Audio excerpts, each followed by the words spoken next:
الکریم وآلہ الطاہرین رب اغفر وارحم وانت خیر الراحمین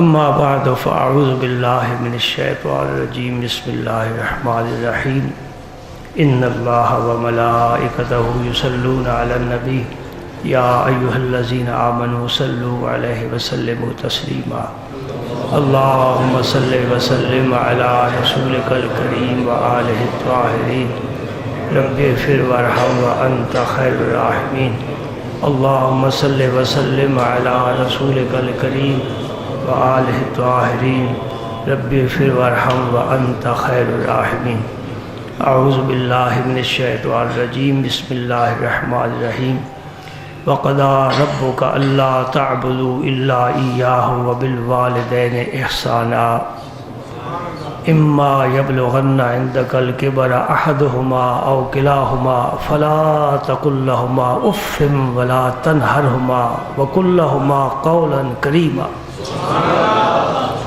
وَاخْفِضْ لَهُمَا جَنَاحَ الذُّلِّ مِنَ الرَّحْمَةِ وَقُل رَّبِّ ارْحَمْهُمَا كَمَا رَبَّيَانِي صَغِيرًا صدق اللہ العظیم وصدق وبلغ رسولنا الکریم ونحن علی ذلک لمن الشاہدین والشاکرین والحمد للہ رب العالمین۔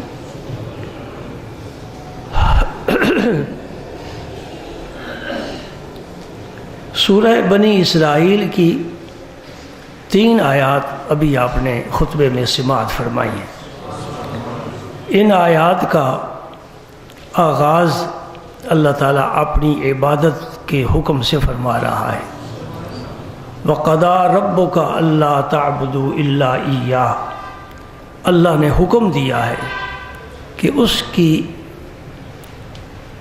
عبادت کے بغیر کسی اور کی عبادت نہ کی جائے، صرف اور صرف اللہ کی عبادت کی جائے، کوئی اور عبادت کے لائق ہے ہی نہیں۔ مستحق کی عبادت صرف خالق کائنات کی ذات ہے، اس لیے کہ سر سے لے کر پاؤں تک انسان اپنے وجود پر نظر ڈولائے، اس کے جسم کا کوئی ایسا حصہ نہیں، بال نہیں، ناخن نہیں جو کسی اور نے بنائے ہوں، اللہ نے ہی پیدا کیا ہے۔ اللہ کا ہی یہ جہان ہے، اللہ کا ہی زمین و آسمان ہے، اللہ کا ہی مکین و مکان ہے، اللہ کا ہی چنین و چنا ہے، تو پھر عبادت کسی اور کی کیوں کی جائے؟ وہ عبادت کے لائق ہے۔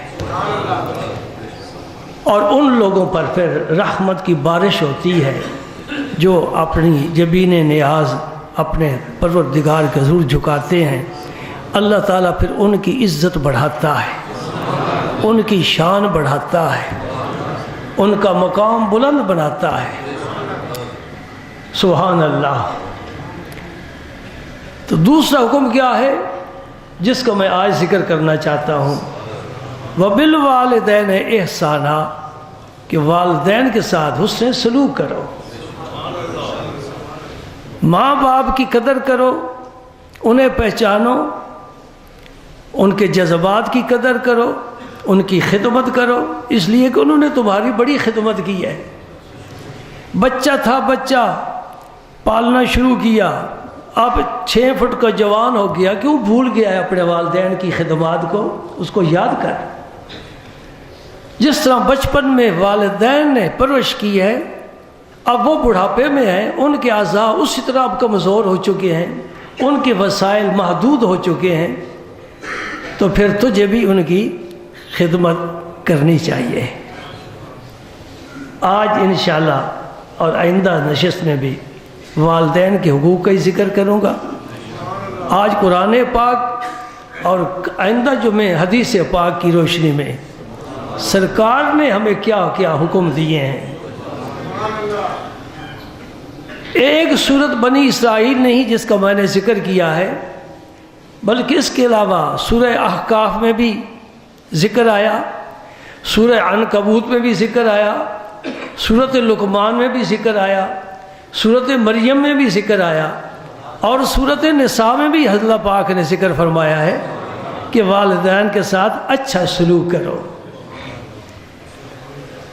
اس لیے کہ والدین سے بڑھ کر دنیا میں کوئی انسان اولاد کا مخلص نہیں ہے. سب سے زیادہ مخلص ذات ماں باپ کی ہے. اور کبھی بھی بدخواہی نہیں کریں گے والدین. ہمیشہ، خاص طور پر ماں تو ہمیشہ دعا ہی دیتی ہے. ماں کی شان ہی نرالی ہے. سبحان اللہ. رابعہ بصریہ کی خدمت میں بہت سے بزرگ تشریف فرما ہے، اور مرد کی فضیلت کے سلسلے میں گفتگو ہو رہی ہے کہ مرد عورت سے افضل ہے. اس میں کوئی شک نہیں، مرد افضل ہے عورت سے. الرجال قوامون علی النساء. مرد ہی نبی ہوتا ہے، عورت کوئی نبوت کے قابل نہیں ہے. آج دن تک کوئی عورت نبوت کے مرتبے پر فائز نہیں ہوئی. آدم علیہ السلام سے لے کر ہمارے نبی پاک تک جتنے نبی آئے سب ہی مرد آئے. رابعہ بصری نے سن لیا، خاموش ہیں کہ بات تو بالکل سچی کہہ رہے ہیں. دوسری بات، بغیر مرد کے کوئی خطبہ نہیں دے سکتا. خطیب مرد ہی ہوگا. دنیا میں گھومو پھرو، ہر مسجد میں جا کر دیکھو، شریعت نے عورت کو اجازت نہیں دی. اذان بھی مرد ہی کہہ سکتا ہے، عورت اذان نہیں کہہ سکتی. اس لیے کہ عورت کی آواز بھی عورت ہے، اسے بھی چھپانا ضروری ہے. عورت بلند آواز سے قرآن نہیں پڑھ سکتی، اذان بھی نہیں کہہ سکتی، خطبہ بھی نہیں دے سکتی، اور قاضی اسلام بھی نہیں بن سکتی. یعنی جج. یہ قاضی کا ترجمہ ہے. کوئی بنا دے تو الگ بات ہے نا، شریعت نہیں اجازت دیتی کہ عورت جج بنے، عورت قاضی بنے. رابعہ بصری سنتے رہے، یہ عورت سب مرد کے فضائل ہیں، مرد کے فضائل ہیں. آخر میں خاموش نہ رہ سکی، فرمانے لگے جو کچھ تم نے کہا میں نے سنا سب صحیح ہے. نبی بھی مرد، قاضی بھی مرد، مفتی بھی مرد، امام اور خطیب بھی مرد، مؤذن بھی مرد، لیکن نبیوں کی ماں تو عورت ہی ہے نا.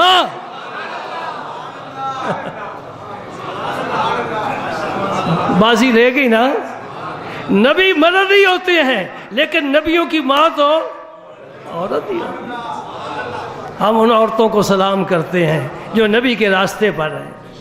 سبحان اللہ. عورت کا جو بھی روپ ہے، پہلا روپ کیا ہے؟ بیٹی ہے، پھر روپ ہے بیوی ہے، پھر تیسرا روپ ہے ماں ہے.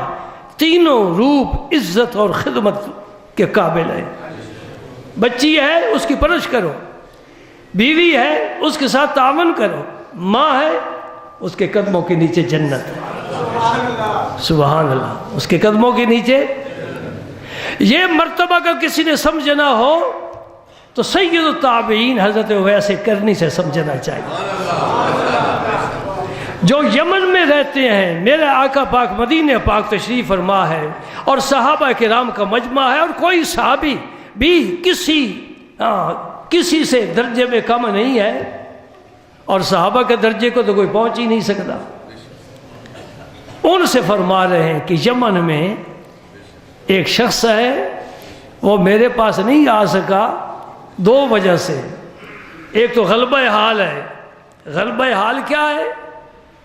برداشت نہیں کر سکے گا، جب مجھے دیکھے گا برداشت نہیں کر سکے گا. اے صدیق، اے علی، یہ تمہاری نظر میں رب نے طاقت رکھی ہے، میرے جلووں کو سمو رہے ہو. اجازت اگر ہو تو آنکھوں میں رکھ لوں، یہ جلوے تیرے رائے گاہ جا رہے ہیں. صحابہ نے نبی کے سارے جلوے سمیٹ کر اپنی نگاہوں میں رکھ لیے، اور بس وہی ان کا قبلہ ہے، وہی کعبہ ہے. زندگی کا مشن نبی کی غلامی اور سنت پاک. غلبہ حال کی وجہ سے اویس نہیں آ سکتا. اور دوسری وجہ یہ ہے کہ ان کی والدہ ہے جس کی خدمت میں وہ مصروف ہے اور مجبور ہے. وہ ضعیف ہے، نابینا بھی ہے، کمزوری بھی ہو، اور یہ عذر بھی ہو کہ نظر کچھ نہیں آتا، تو پھر تو کھانا بھی خود کھلانا ہے، وضو بھی کرانا ہے، بستر بھی بچھانا ہے، رات کو بھی دبانا ہے. یہ ماں باپ کے حقوق ہیں.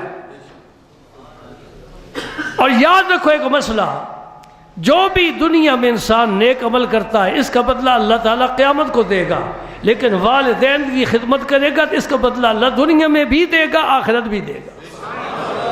والدین کی خدمت کرنے والا دنیا میں محروم نہیں رہتا، صرف رات کو پاؤں ہی دبا دو اللہ راضی ہو جاتا۔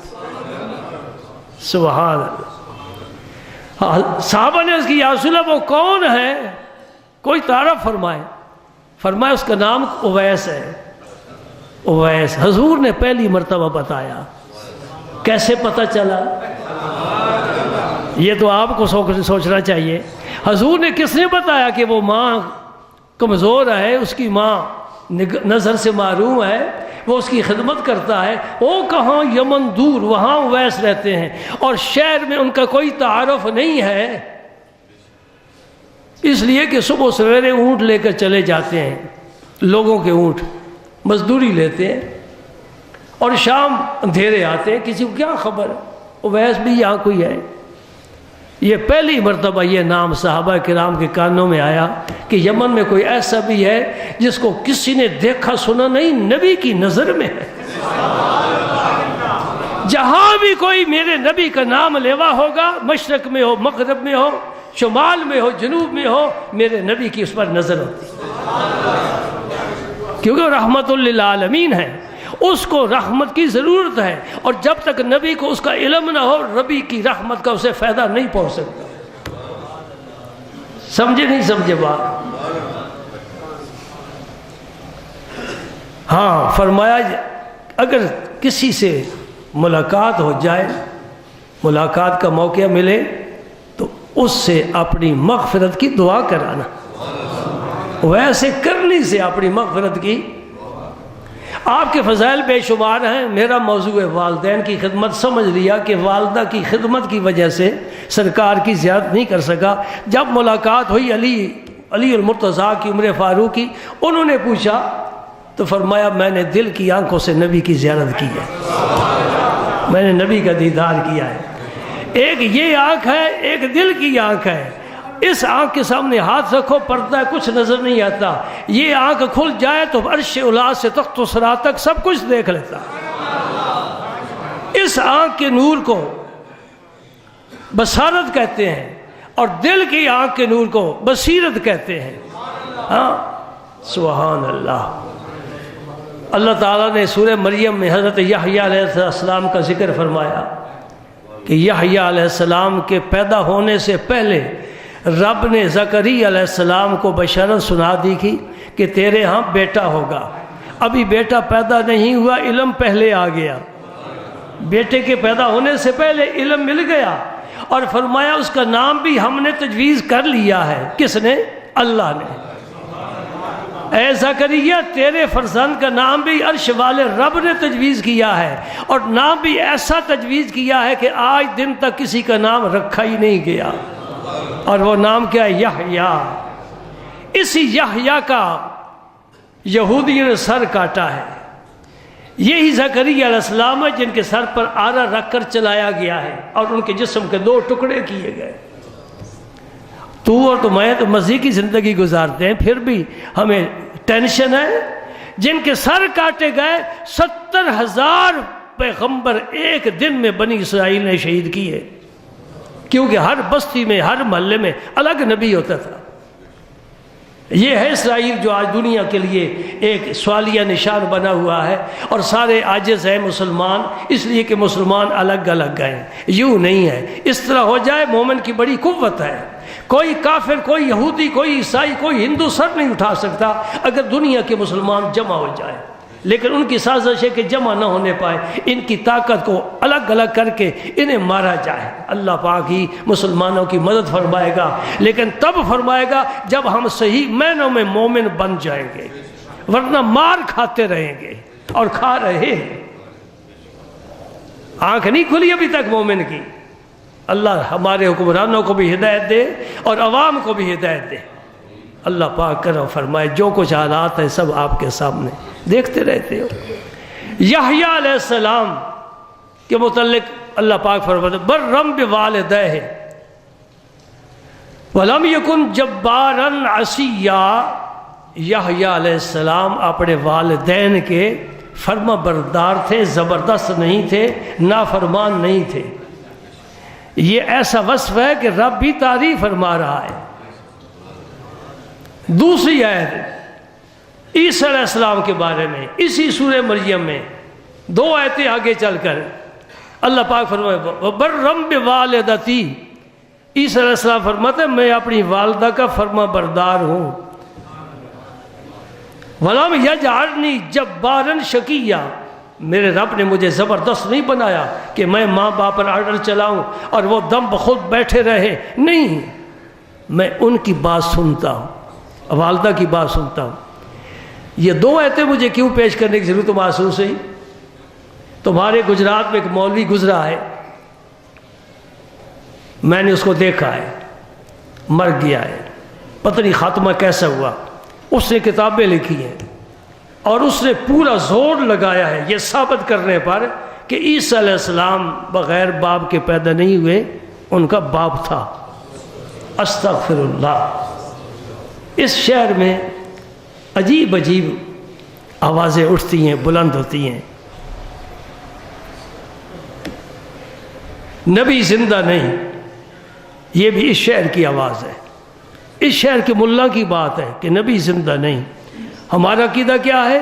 تو زندہ ہے واللہ، تو زندہ ہے واللہ، میرے چشم عالم سے چھپ جانے والے۔ شہید زندہ ہے تو جس کی قدموں کے طفیل، خاک کے طفیل شہید کو درجہ ملا ہے وہ نبی۔ استغفر اللہ، کہتے مر کر مٹی میں مٹی ہو گیا۔ استغفر اللہ، کیسی کیسی باتیں۔ پھر بھی ان کے پیچھے پیچھے لوگ چل رہے ہیں، جس نے کہا میں نبی ہوں اس کے پیچھے لوگ چل رہے ہیں۔ اس منڈی میں ہر چیز بک جاتی ہے، خریدار ہر قسم کے ہیں، بے ذوق خریدار بھی ہوتے ہیں۔ میں یہ سوال کرنا چاہتا ہوں کہ یحییٰ علیہ السلام کے والدین تھے، ماں باپ، انہوں نے کیا فرمایا؟ اللہ پاک فرماتے ہیں یحییٰ علیہ السلام نے فرمایا برم بوالدیہ، والدین کا فرما بردار تھا یحییٰ پیغمبر۔ عیسیٰ علیہ السلام فرمایا برم بوالدتی، میں اپنی والدہ کا فرما بردار ہوں۔ حضرت والد صاحب کے در گئے، سمجھے نہیں سمجھے؟ جہاں والدین ہے میرا رب فرماتا ہے والدین کا فرما بردار ہے، جہاں باپ نہیں ہے صرف ماں ہے، عزیز صلی اللہ علیہ وسلم فرماتے ہیں میں ماں کا فرما بردار ہوں۔ زیادہ دلائل دینے کی کیا ضرورت ہے؟ بے شمار دلائل ہے ہمارے پاس۔ قرآن پڑھو، جہاں بھی عیسیٰ علیہ السلام کا ذکر آئے گا عیسیٰ ابن مریم آئے گا۔ عیسیٰ باپ کی طرف منسوب نہیں ہے کہ باپ ہے ہی نہیں، ماں ہے، اس لیے عیسیٰ مریم کا بیٹا۔ عیسیٰ، ہر آدمی اپنے باپ کی طرف منسوب ہوتا ہے، ماں کی طرف منسوب نہیں ہوتا۔ ماں جس قبیلے سے بھی ہو، باپ کی قبیلے کی طرف بیٹا منسوب ہوتا ہے۔ عیسیٰ ابن مریم، عیسیٰ ابن مریم، عیسیٰ ابن مریم، قرآن بھرا ہوا ہے۔ پتہ چلا کہ عیسیٰ علیہ السلام کا باپ نہیں تھا، یہ رب کی قدرت ہے جس نے وَنَفَخْتُ فِيهِ مِن روحی کے ساتھ عیسیٰ علیہ السلام کو پیدا فرمایا۔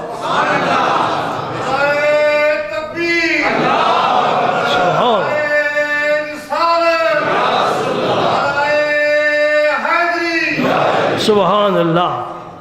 ایک جگہ قرآن پاک میں فرمایا انشکر لی والدیک، میرا بھی شکر ادا کر، اپنے والدین کا بھی شکر ادا کر۔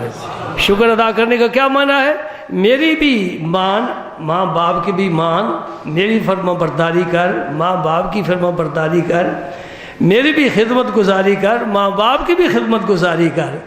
اور بڑا پیارا واقعہ یاد آ گیا، حضرت باجید بسطامی جب مدرسے میں داخل کرائے، اماں جی نے، والد گرامی فوت ہو چکے تھے، اماں جی نے مدرسے میں داخل کرائے، قرآن پڑھتے پڑھتے جب اس مقام پر آئے انشکر لی والدیک، میرا بھی شکر ادا کر، والدین کا بھی شکر ادا کر، سبق یاد کر لیا، گھر آ گئے۔ اماں جی میں 2 کی خدمت نہیں بجا لا سکتا، میں کمزور ہوں، یا رب سے معافی لے لو کہ یا اللہ تو اپنا حق اس کو معاف کر دے، میں پھر تمہاری خدمت کرتا رہوں گا، اور اگر نہیں ہو سکتا پھر تم اپنا حق معاف کر دو، میں اللہ کی خدمت کرتا رہوں۔ والدہ صاحبہ نے فرمایا بیٹا میں رب سے تو معافی نہیں مانگ سکتی، وہاں تک میری اپروچ نہیں ہے، البتہ جہاں تک میرا تعلق ہے میں اپنے حق معاف کرتی ہوں اور تجھے اللہ کے سپرد کرتی ہوں۔ جاؤ بغداد جا کے بزرگوں کی صحبت میں رہو، ولیوں کے قدم چومو، ان کو وضو کراؤ، اللہ کوئی مرتبہ دے دے گا۔ پہلا مدرسہ ماں کی گود ہے، پہلا معلم ماں ہوتی ہے، ماں اچھی اولاد اچھی ہے، بے ادب ماں با ادب اولاد جن سکتی نہیں، مادن زر مادن فولاد بن سکتی نہیں۔ سبحان اللہ۔ حضرت بایزید بسطامی گھر سے نکل کھڑے ہوئے، بغداد پہنچے، بزرگوں کی صحبت کی، ولیوں کی صحبت۔ اس زمانے کے استاد بھی ولی ہوتے تھے۔ داتا صاحب کے استاذ ہیں ابو القاسم قشیری رحمۃ اللہ علیہ، کامل ولی اللہ، صاحب موجز، صاحب کرامات، صاحب کشف، اور اپنے استاذ کا ذکر جب داتا صاحب فرماتے ہیں بڑی تعظیم کے ساتھ ذکر فرماتے ہیں۔ وہ زمانہ ہی بڑا پیارا تھا۔ کمال مرتبے پر پہنچے بایزید بسطامی اور کہا اب جا کر والدہ کی زیارت کروں۔ عرصے کے بعد جب واپس آئے، دروازہ بند، دستک دی، اماں جی نے پوچھا کون؟ تمہارا بیٹا بایزید۔ آئے، ایسی ماں میں کہاں سے لاؤں؟ آپ کی والدہ نے فرمایا بیٹا میں نے تجھے خدا کی سپرد کر دی ہے، اب تیرا میرا کوئی تعلق نہیں، قیامت کو ملاقات ہوگی۔ چیز دے کر واپس نہیں لیتے، میں نے رب کو دے دیا ہے۔ رب نے پھر ایسا سنبھالا بایزید بسطامی کو، ایسا سنبھالا، وہ درجے دیے۔ فرماتے ہیں کبھی ہم کعبے کا طواف کیا کرتے تھے، آج وہ وقت ہے کہ کعبہ میرا طواف کرتا ہے۔ سبحان اللہ۔ ہاں کچھ محنت کرنی پڑتی ہے۔ عیسیٰ علیہ السلام اپنی والدہ کی فرما بردار، یحییٰ علیہ السلام اپنے والدین کے فرما بردار۔ اگر میرے نبی پاک کے والدین ہوتے زندہ اور میرے نبی پھر ان کے لیے جو محبت پیش کرتے، بڑی خوبصورت مثالیں ہمیں ملتی، لیکن آپ کی ولادت سے پہلے والد گرامی دنیا سے رخصت ہو گئے اور آپ کی والدہ مائدہ بھی بچپن میں ہی اس دنیا کو چھوڑ گئیں۔ والدین کا سایہ بھی رب کو پسند نہ آیا کہ میرے نبی پر والدین کا بھی سایہ ہو، نہیں فقط میں ہی ہوں اور یہ میرا ہی ہے، یہ میرا ہی ہے، میں اسی کا ہی ہوں، درمیان میں والدین بھی نہیں ہے۔ ہر والدین کا اولاد پر حق ہوتا ہے، میرے نبی کا ساری کائنات پر حق ہے۔ حتیٰ کہ میری محبت اور عقیدت یہ کہنے پر مجھے مجبور کر رہی ہے کہ کعبے پر بھی میرے نبی کا حق ہے، اس لیے کہ کعبہ تو بتوں کا گھر تھا، وہ پہلا گھر بتوں کا خدا کا کعبہ ہی تو تھا نا۔ کعبے کو صاف کس نے کیا؟ کعبے کو کس نے اس قابل بنایا؟ اللہ اکبر، یہ میرے نبی پاک کی شان ہے۔ لیکن دوستو ردائی ماں تو تھی نا، حضرت ابو موسیٰ اشعری، یہ ترمذی شریف کی حدیث ہے، فرماتے ہیں کہ میرے پاک پیغمبر جعرانہ ایک مقام ہے، وہاں آپ گوشت لوگوں میں تقسیم فرما رہے تھے۔ سبحان اللہ۔ جس نبی نے فاقے کی زندگی گزاری، جس کے گھر 2 ٹائم چولہا گرم نہیں ہوا، جس کے نواسے بھی بھوک سے روتے تھے، جو اپنے پیٹ پر پتھر باندھتا تھا، جب رب کے راستے میں دینے کا وقت آتا تو 100 اونٹ ذبح فرماتا۔ جی ہم نے دیکھا ہے، آپ نے بھی دیکھا ہے، مزاروں پر مکھانے تقسیم ہو رہے ہیں، ایک اتنا چھوٹا سا شاپر نا 10-15 روپے کا لے کر وہ مکھانے تبرک تقسیم ہو رہے ہیں۔ کھانے پینے والے ماشاءاللہ، جب اللہ کے راستے میں دینے کا وقت آتا ہے پھر چٹکی بھر کر، جب لینے کا وقت آتا ہے تو دامن پھیلا کر، یہ کوئی طریقہ نہیں ہے، یہ کنجوسی اور بخل دل میں ہے۔ شیطان کہتا ہے نہ خرچ کر، پھر کدھر سے لائے گا؟ یہ شیطان نہیں سمجھاتا کہ تو آیا تھا تو تیرے ہاتھ میں کیا تھا، اب دیکھ تیرے ہاتھ میں کیا ہے، یہ کس نے دیا ہے، اس کے راستے میں لٹا، وہ اور دے گا، خزانے بھرے ہوئے ہیں۔ جعرانہ کے مقام پر سرکار گوشت صحابہ کرام میں تقسیم فرما رہے ہیں۔ ابو موسیٰ فرماتے خاتون آئی شرم و حیا کا دامن لپیٹے ہوئے، جب میرے نبی کے قریب آئی، میرے پاک پیغمبر نے چادر اٹھا کر نیچے بٹھایا اور اس پر بٹھایا۔ اور میرے رسول کی چادر جس کا سایہ ساری کائنات کو چاہیے، وہ چادر پاؤں کے نیچے، یہ کون خاتون ہے؟ یہ وہی ہے جس نے میرے نبی کو سینے سے لگا کر شیر پلایا ہے، حضرت حلیمہ سعدیہ۔ بڑی تو نے توقیر پائی حلیمہ کہ ہے تو محمد کی دائی حلیمہ صلی اللہ علیہ وآلہ وسلم۔ نبی پاک نے راستہ واضح کر دیا، سبق سکھا دیا کہ جو دودھ پلانے والی کی میں اتنی عزت کرتا ہوں، اگر میری اپنے اماں جان ہوتی تو میں کتنی تعظیم بجا لاتا۔ کہ ایک حدیث میں آتا ہے اگر میری والدہ صاحبہ موجود ہوتی اور میں نماز پڑھ رہا ہوتا اور میری اماں جی مجھے پکارتی ہے بیٹا محمد، میں نماز توڑ کر حاضر ہو جاتا۔ قربان جاؤں، کتنی عظمت دے دی ہے والدین کو۔ ایک بزرگ ہوئے ہیں ابو الحسن خدقانی، ان کے اور باجدید بستامی کے درمیان تقریباً 40 سال کم و بیش زمانی فاصلہ ہے، بعد میں ہوئے ہیں۔ باجدید بستامی خرقان ایک علاقہ ہے، وہاں تشریف لاتے تھے ہر سال، اور آسمان کی طرف منہ مبارک فرما کر اوپر دیکھ کر لمبے لمبے سانس لیتے تھے۔ جو 7 درویش ہوتے تھے پوچھتے حضرت یہ کیا معاملہ ہے؟ فرمایا مجھے یہاں سے ایک صاحب دل کی خوشبو آتی ہے۔ ابھی ابو الحسن خرقانی دنیا میں تشریف نہیں لائے، خوشبو پہلے آ رہی ہے۔ یہ مشام ہے نا، مشام سونگھنے کی جگہ، یہ مشام یہ ہر ایک کے الگ الگ ہوتے ہیں جی۔ مردار ہو نا، مردار، اس کی بو بلبل نہیں برداشت کر سکتی، کب وہ برداشت کر لیتا ہے۔ اس کے مشام اور طرح کے۔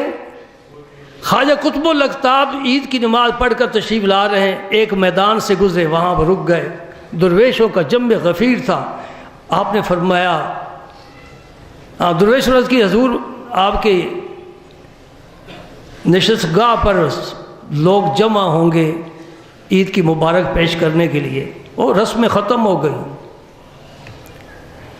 بزرگوں کی خدمت میں عید کی مبارک پیش کرنے کے لیے عید کی نماز کے بعد لوگ جمع ہوتے تھے، قدم بوسی کرتے تھے، دعائیں لیتے تھے، دیدار کرتے تھے، زیارتیں کرتے تھے۔ اب پیٹ کی فکر ہے ہر ایک کو، یہ بھرتا ہی نہیں، چھوٹا سا ہے لیکن بھرتا ہی نہیں، دوزخ ہے، تندور ہے، پتہ نہیں کیا ہو رہا ہے۔ سبحان اللہ۔ عرض کیا حضور آپ تشریف لے چلیں۔ فرمایا مجھے اس جگہ عظیم جا بوئے دل حامی آیت، مجھے کتنے دلوں کی یہاں خوشبو آ رہی ہے۔ اس کے مالک کو طلب کیا، حاضر ہو گیا، فرمایا اس کی قیمت لے لو، یہ میدان مجھے بیچ دو۔ اس نے قیمت مانگی، حضور نے دے دی، میدان بیچ دیا۔ آج میرے حضرت کا مزار مبارک وہاں ہے، اس میدان میں۔ صرف حضرت کا نہیں، خواجہ حمید الدین ناگوری رحمۃ اللہ علیہ کا مزار بھی وہاں ہے، اور سلسلہ یہ چشتیہ کے مجدد اور بزرگ، عظیم بزرگ حضرت مولانا فخر جہاں، ان کا مزار وہاں، بے شمار مزار وہاں موجود ہے۔ وہ ان لوگوں کی دلوں کی خوشبو آ رہی تھی۔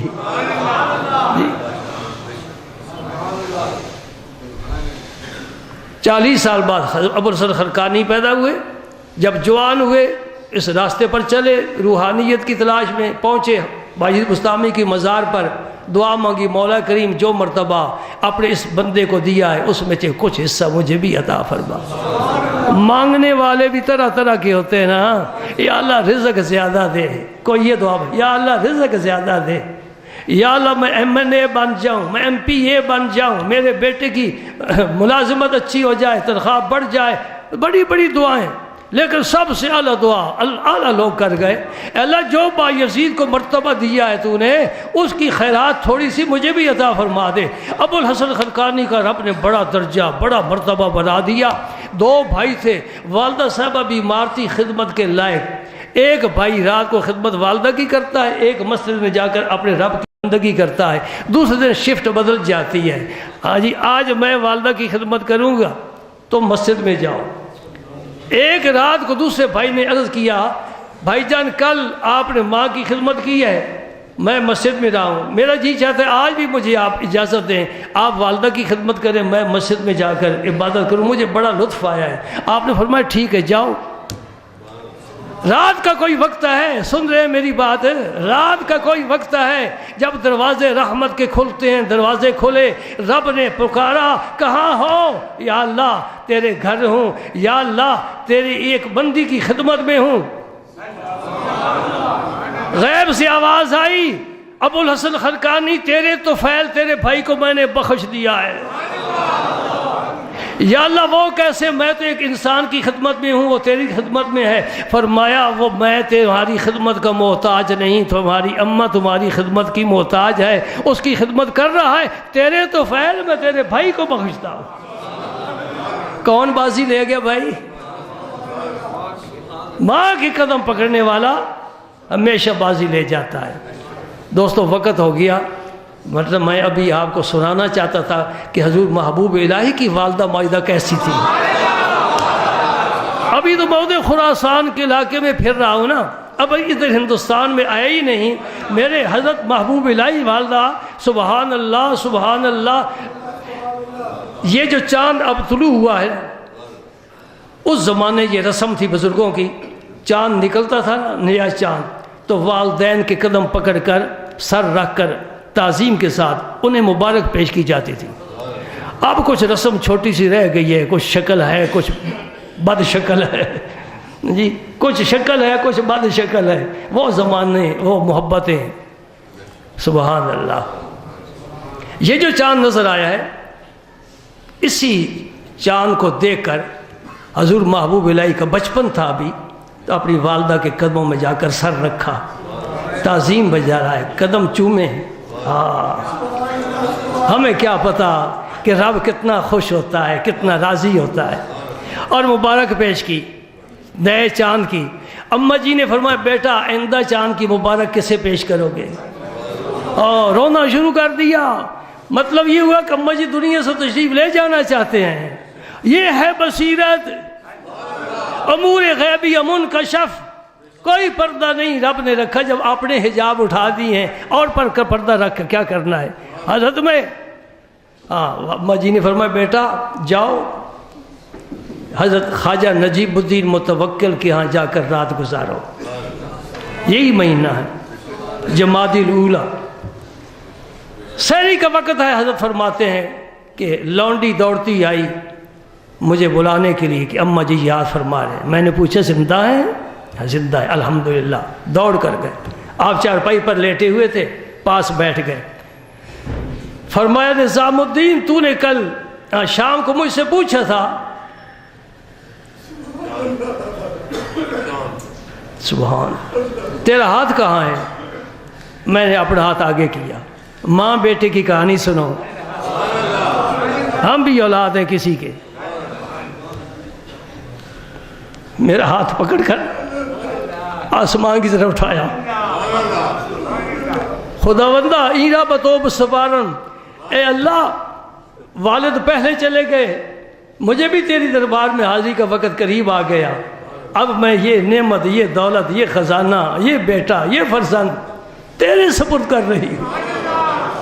کوئی ماں یہ جذبات نہیں رکھتی، اے اللہ میں تیرے سپرد کر رہی ہوں۔ اس کے بعد آپ نے آنکھیں بند کر لی ہمیشہ کے لیے۔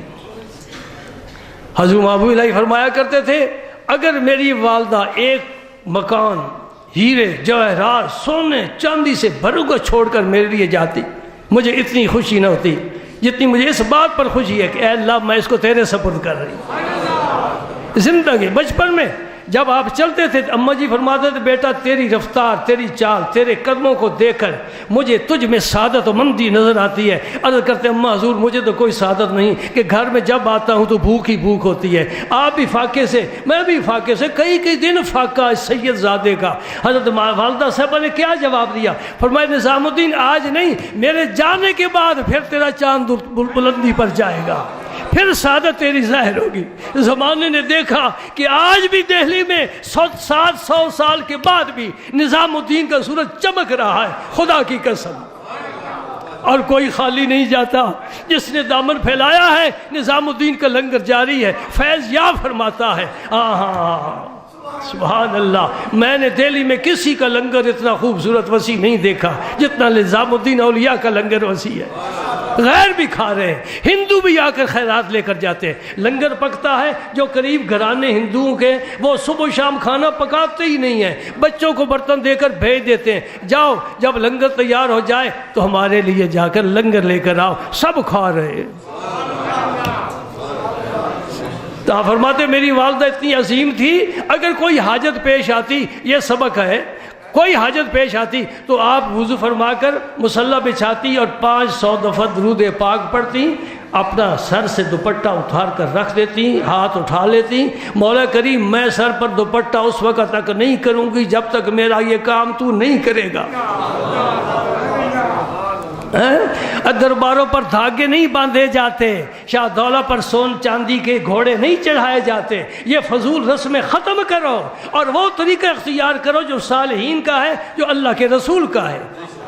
یوفون بالنذر ویخافون یوما کان شرہ مستطیرا، میرے نبی نے بھی نظر مانی ہے، حسنین بیمار ہو گئے، میرے نبی تشریف لائے، فرمایا اے اللہ کا تو سے دے دے گا میں 3 روزے رکھوں گا، ہے نظر ہے نا۔ مرغلیہ میں سیالکوٹ مزار پر چڑھانے کے لیے جا رہا ہوں، یہ کوئی نظر ہے؟ یہ خلاف شرع کام ہے، یہ نہیں کرنے چاہیے۔ نظر مانو جو نبی نے نظر مانی، اے اللہ میرے بچوں کو صحت مل جائے میں 3 روزے رکھوں۔ علی المرتضیٰ پاس بیٹھے سے عرض کرتے ہیں مولا کریم میں بھی 3 روزے رکھوں گا۔ خاتون جنت نے فرمایا اے اللہ میں بھی 3 روزے رکھوں۔ لونڈی فدہ تھی، اس نے کہا میں بھی 3 روزے رکھوں گی۔ اللہ پاک نے بیٹوں کو صحت عطا فرما دی، صاحبزادے سے دیاب ہو گئے، سب نے روزے رکھے۔ یہ ہے نظر، یہ ہے نظر۔ لوٹ آؤ اس راستے پر، یہ غلط راستے انتخاب کیے گئے ہیں، یہ صحیح نہیں ہے۔ میں نے دیکھا ہر دربار پر دھاگے بند ہوئے ہیں، اللہ اللہ میری مشکل آسان کر، یہ دعا مانگتی ہیں اماں جی، حضرت محبوب الہی کی اماں جی۔ ایک دن لونڈی گھر سے نکل گئی، ڈھونڈا ادھر ادھر کوئی پتہ نہیں چلا، پردے والا گھر ہے، کون باہر سے چیز لا کر دے، کون باہر جائے، بڑی پریشانی ہو گئی۔ اماں جی نے مصلی بچھایا، 500 دفعہ درود پاک پڑھا، دوپٹہ اتار لیا۔ گھر میں عورت کو اجازت ہے غیر محرم نہ ہو، یہ عاجزی ہے، دوپٹہ اتار لینا۔ یا اللہ تو نہیں میرے سر پر دوپٹہ کرنا ہے، میں بھی آسرا ہوں۔ ہاتھ اٹھا لیے، نظام الدین اولیاء سن رہے، عرض کرتی ہیں اللہ جب تک لونڈی واپس نہیں آئے گی میں سر پر دوپٹہ نہیں کروں گی۔ فرماتے میں ہے پریشان ہو گیا کہ یہ اتنا سخت بات، کتنی سخت بات کہہ دی، ہو سکتا ہے لونڈی نہ آئے۔ فرماتے ابھی تک ہاتھ اٹھے ہوئے تھے، دروازے پر دستک ہوئی، میں باہر گیا، دیکھا ایک آدمی ہے، لونڈی، یہ جی تمہاری لونڈی ہے لے جاؤ۔ اب اماں جی نے سر پر دوپٹہ کیا ہے، اور رب کے ساتھ تعلق ہو نا تو بڑے کام بنتے ہیں، بڑے کام بنتے ہیں۔ آپ نے رب سے تعلق قائم کرو۔ میں سوچتا ہوں کوئی مریض ہو جائے نا، گھر والے سارے پریشان ہو جاتے ہیں، ہوتی پریشانی، جان بڑی قیمتی ہے، ڈاکٹروں کے پاس بھی جاتے ہیں، جانا چاہیے، کوئی صدقہ بھی دے دیتے ہیں، یہ بھی اچھی بات ہے، لیکن اصل کام جو کرنا تھا وہ تو کیا ہی نہیں۔ یہ سارے ٹھیک ہے، صحت کے لیے سارے کام کرنے ہیں، اصل کام کیا تھا؟ وہی نفل پڑھ کر یا اللہ میرے بچے کو صحت عطا فرما۔ لاپتہ ہو گیا بیٹا، تلاش شروع ہو گئی، اور رب کا دروازے پر بھی دستک دو، اسی نے واپس لانا ہے، رب کو کوئی یاد نہیں کرتا۔ یہ بڑی کمزور بات ہے۔ یہ کیسی بات ہو گئی؟ حضرت بی بی زلیخا اسم مبارک ہے محبوب الہی کی والدہ صاحبہ کا۔ ایک بات کہنا چاہتا ہوں، یاد رہ جائے گی۔